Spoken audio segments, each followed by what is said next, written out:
நம்ம கிராமத்துல இப்படி பிரச்சனை இருந்துட்டே இருக்குது. என்ன தீர்வு? நம்ம ஜாதியா இருக்கிறோம். எத்தனை தலைக்கட்டு இருக்கும் நம்ம இதுல? 1000 வீடு இருக்கு. 1000 வீடுனா எத்தனை மக்கள் இருப்பாங்க? 2000 வீடு இருக்கு சார். 10,000 பேர் குடியிருக்கு சார். இத்தனை ஸ்ட்ரென்த்தோட இருக்கிறோம். இருந்தாலும் இந்த ஜாதி இப்படிதான் நடத்துறாங்கன்னா நம்ம இதுக்கு என்ன தீர்வு? ஒரு தீர்வுமே கிடைக்கல சார். என்ன தீர்வு பண்ணணும்னு நினைக்கிறீங்க? எப்படி ஒன்று எந்த கொடையில ஒன்றுபடணும். சமுதாயமா தானே இருக்கிறோம், ஜாதியா தானே இருக்கிறோம். பிளவுபட்டு கிடக்கிறதுனாலதான் இந்த பிரச்சனை. என்னவா பிளவுபட்டு கிடக்குறீங்க? அரசியல் ரீதியாகவும் சமுதாய ரீதியாகவும். இல்ல எந்த கட்சியில இருக்கிறீங்க? அதெல்லாம் எப்படி சொல்றது? எல்லாமே பல கட்சியில இருக்காங்க. எந்த கட்சி வந்து போராடும்? நீ கேளுங்க. நம்மளுக்கு இருக்கிற ஒரே பாதுகாப்பு சமுதாயமா ஒன்று கூடுறதுதான். சமுதாயமானா வெறும் ஜாதியா தான் நம்ம பல ஆயிரம் வருஷமா இருக்கிறோம். ஆனா ஜாதி ஒரு கொடையின் கீழே ஒன்று கூட்டினா மட்டும்தான் இந்த மாதிரி நடக்காம இருக்கும். இதே வந்து திருநெல்வேலியில இப்படி ஒரு ஊருக்குள்ள எப்படி 2000 பேர் இருக்கிற ஊருக்குள்ள வந்து கேச போட்டு எல்லாம் போயிட மாட்டான். விருதுநகர்ல வந்து போட்டுட்டு போயிட முடியாது. தென்காசியில போட்டுட்டு போயிட முடியாது. அங்கே இதே போல ஊரு இருக்குது. அங்கே வந்து தேவேந்திரக்குள்ள இதே போலீஸ் இதே புத்தி தான் இருக்கிறான் அவனும். இங்க எந்த போலீஸ்காரன் எந்த ஜாதியில இருக்கிறானோ அதே ஜாதிக்காரன் தான் அங்கேயும் இருக்கிறான் ஆபீசரா. ஆனா அவனால அங்கெல்லாம் வந்து அப்படி வாலாட்ட முடியாது. நினைச்ச நேரத்துல புடிச்சிட்டு போய் உடைக்க முடியாது. ஆனா சிவகங்கையில திருப்பி நடக்குது. ஒரே ஜாதிக்காரன போலீஸ்ல இன்ஸ்பெக்டரா எல்லாம் ஒரு போர்ஸ் ஃபுல்லாவே ஒரே ஜாதியா இருந்தா எப்படி? போன மாசம் போன வருஷம் சார் காரணம் மெயின் காரணம் அதான் சார். போன வருஷம் ஒரே ஜாதி 2025 செப்டம்பர் மாசத்துல டாக்டர் ஐயா அவர்கள் வந்து இந்த மாதிரி சிவகங்கை மாவட்டத்துல எல்லா ஸ்டேஷன்லயும் 90% போலீஸ் ஒரே ஜாதியை சேர்ந்தவர்களா இருக்கிறாங்கன்னு லெட்டர் எழுதினார் டிஐஜி பதில் கொடுக்கிறாரு. நாங்க அப்படி ஜாதி பார்த்தெல்லாம் போலீஸ்ல வைக்கல, எல்லா ஜாதிக்கும் சமமான வாய்ப்பு தரோம், யாருக்கு எங்க போஸ்டிங் வேணுமோ அங்க கொடுத்துறோம். அப்ப அந்த ஜாதிக்காரனுக்கெல்லாம் எங்க போஸ்டிங் வேணுமோ அவன் ஊர்ல அவன் ஜாதியா இருக்கிற இடத்துல கொடுத்துட்டு நம்ம ஆளுங்களை எங்கேயோ காணாத இடத்துக்கு விழுப்புரத்துக்கோ திருச்சிக்கு மேலேயோ இங்க அனுப்பிச்சு விட்டுறாங்க. நம்ம ஆளுங்க போலீஸ்ல இருக்கிறாங்கல்ல, எங்கே போடுறாங்க? ஏன் சிவகங்கையில ஏன் இல்ல, ராமநாதபுரத்துல ஏன் இல்ல? அப்படின்னா இதுக்கெல்லாம் நம்ம அரசியலா பல கட்சியில் இருந்து எந்த கட்சியும் வராது. எம்எல்ஏ வந்தாங்க, வந்து உங்களை அந்த மூலையில உட்காருங்கம்பாங்க. அங்க உட்காண்டீங்கன்னா நாளைக்கு அந்த பக்கம் உட்காந்து பந்தல போட்டு மறைச்சிடுவாங்க. நீங்க பாட்டுல உட்காருவீங்க.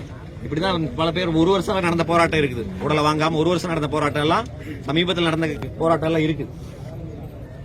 இன்னைக்கு கூட இந்த ரோட மறிச்சிருக்கீங்க, வேற ஒரு பிரச்சனை இல்ல, எல்லாரும் வழி மாறி போக விட்டாங்க. அப்படி போயிட்டு தான் இருக்கிறாங்க. எல்லாத்துக்கும் அவங்களுடைய இயல்பு வாழ்க்கை யாருக்கும் பாதிக்கல. அதனாலதான் எஸ்பியும் பார்க்காம போறாரு. அவங்க அங்க உட்காரட்டுமா, பந்தல போட்டு உட்காரட்டும். எத்தனை நாள் உட்காருவாங்க வேலையை விட்டுட்டு? எத்தனை நாள் உட்கார முடியும்? நம்மளும் வேலைக்கு போனோம், நம்மளுக்கும் இது இருக்குது. அப்ப இவங்க எத்தனை நாள் உட்காருவாங்க? 1 மாசம் உட்காருவாங்களா, 2 மாசம் உட்காருவாங்களா? அதுக்கப்புறம் கூட்டம் கொஞ்சம் கொஞ்சமா கரையும், போய் விட்டுலாம் அப்படின்னு நினைக்கிறாங்க. இதே மாதிரிதான் சங்கரங்கோயில் வடக்குப்புத்தூர், சங்கரங்கோயில்ல வடக்குப்புத்தூர் ஒரு ஊர், முருகன் ஒரு வேன் டிரைவர் வேனை இடிக்கிறாரு. இடிச்சதுக்கு அப்பவே 3 போலீஸ்காரங்க வண்டிக்குள்ள ஏறாங்க, கழுத்துல மிதிச்சு சாவடிச்சிட்டாங்க. அரெஸ்ட் எல்லாம் பண்ணல, அங்கேயே வண்டி இடிச்ச இடத்துல இடிச்சு சாவடிச்சிட்டாங்க. அந்த 3 பேரை சஸ்பெண்ட் கூட பண்ணல. அந்த 3 போலீஸ் இருக்காருன்னு ஒரே ஜாதி சேர்ந்தவன் தான். இங்க கூட்டிட்டு போனாங்களா அதே ஜாதி சேர்ந்தவனுக்கு தான் அவனுக்கு. இந்த 3 பேர் யாருன்னு கூட வெளியில சொன்னாங்க. 3 பேர் யாருன்னு கூட வரல. இதுக்கும் வீடியோ இருக்குது, எல்லாம் டிவிலே வந்துருச்சு. காலில் மிதிச்சு கொள்ற வீடியோ வந்துருச்சு. அப்ப நம்ம இதுக்கெல்லாம் ஒரே தீர்வு. இங்க வந்து அரசியல் பேசுறதுக்காக வரல, ஆனா இதை தாண்டி பேசுறதுக்கு நம்ம இங்க வந்து வீரவசனம் பேசிட்டு போய் அவங்களை கைது பண்ணணும்னு சொல்லலாம். இது வரைக்கும் இந்த ஆட்சியில மட்டும் 25 பேர் போலீஸ்காரங்க கூட்டிட்டு போய் அடிச்சு கொலை பண்ணிருக்காங்க. 2-3 சிபிஐக்கு மாத்தினாங்க, 7-8 சிபிசிஐடிக்கு மாத்தினாங்க. மீதி இருக்கிறதெல்லாம் ஜுடிஷியல்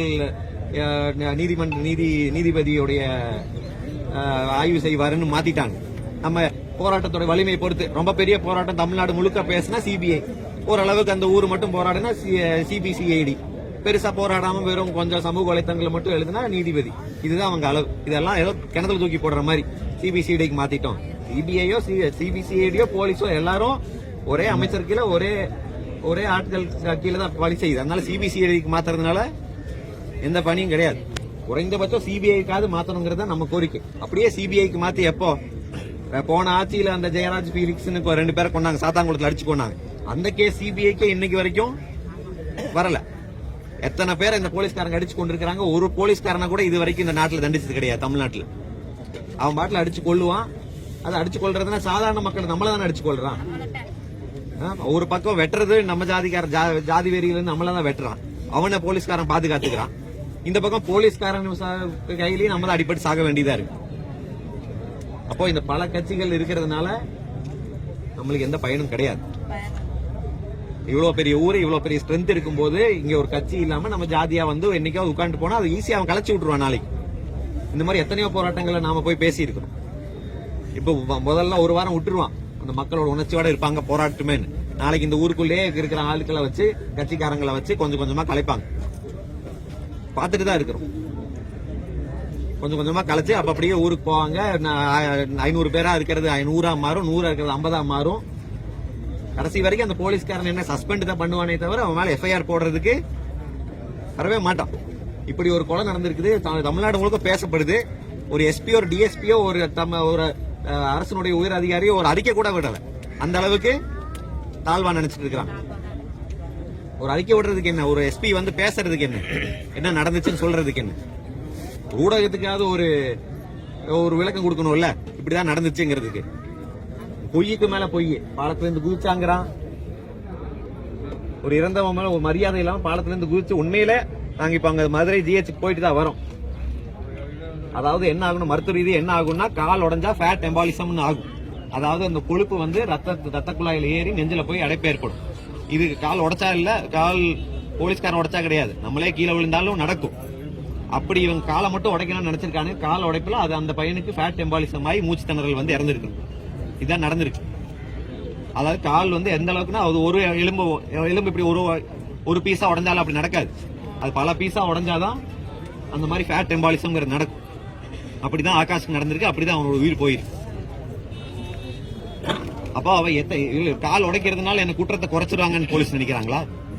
இப்படி காலை உடைச்சு கையை உடைச்சு எத்தனை குற்றவாளிகளை தடுத்திருக்காங்க.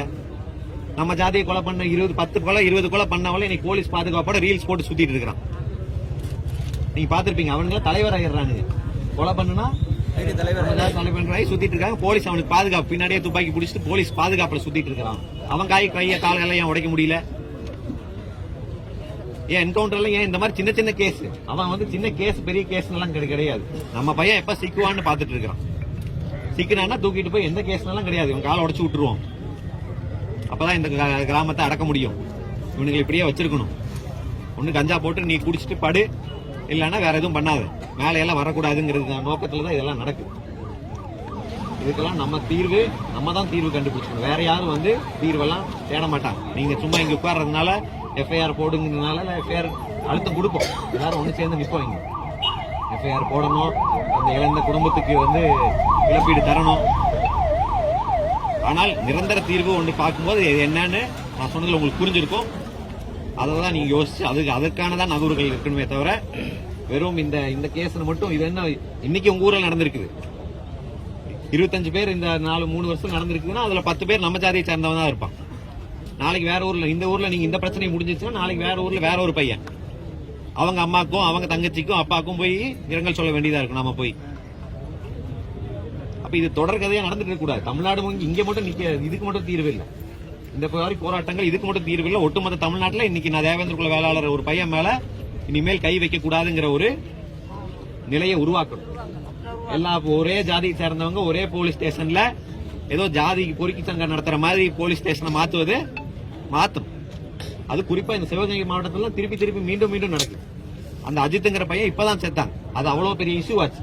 அப்ப கூட ஒரு பயம் இல்லை இந்த மாதிரி திருப்பி அடிக்க கூடாதுங்கிற. அதே மாதிரி ஒரு ஸ்பெஷல் டீம் அதே மாதிரி கூட்டி கொண்டு போய் அடிச்சிருக்காங்க. அதே டீம்னாலும் அதே ஜாதி தானே, அங்கேயும் அதே ஜாதி தான். ஆனா இறந்தவர் வேற ஜாதி, இங்கே இறந்தவர் நம்ம ஜாதி. ஆனா பண்ணுறது எல்லாமே ஒரே ஜாதி தான். போலீஸா இல்ல என்னது, யாரு கண்ட்ரோல்? எஸ்பி ஐபிஎஸ் படிச்சுட்டு வந்து யாரு கண்ட்ரோல்? ஜாதி கண்ட்ரோல் இருக்கிறதுக்கு ஐபிஎஸ் படிச்சுட்டு வந்திருக்காங்க. இங்க இருக்கிற எஸ்பிக்கு தெரியாதா? டிஎஸ்பிக்கு தெரியாதா? ஐபிஎஸ் படிச்சுட்டு வந்து ஐஏஎஸ் படிச்சுட்டு வந்து ஒரு ஜாதி கூட்டத்தின் கையில ஜாதி கயிறு சொல்றாங்க. கான்ஸ்டபிளா இருக்கிறவங்க, சிறப்பு படையில் இருக்கிறவங்க கையில ஜாதி கயிறு கட்டிட்டு இருக்காங்க. ஜாதி கயிறு வாகனத்துல அந்த அடையாளம். இப்படி இதுதான் போலீஸ் இருக்கிற லட்சணமா? ஒரு எஸ்பிக்கு இதெல்லாம் தெரியாதா? அவனுக்கு பிள்ளைகளை காமிக்க சொல்லுவானே வெட்டி முன்னு காமிக்க சொல்லுங்க.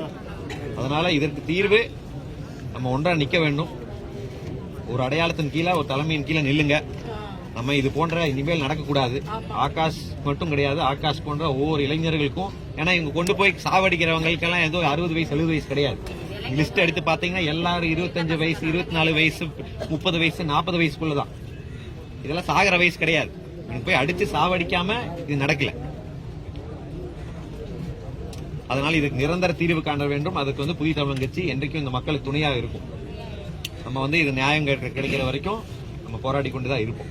என்னைக்கும் நாங்க உங்க கூட இருப்போம்.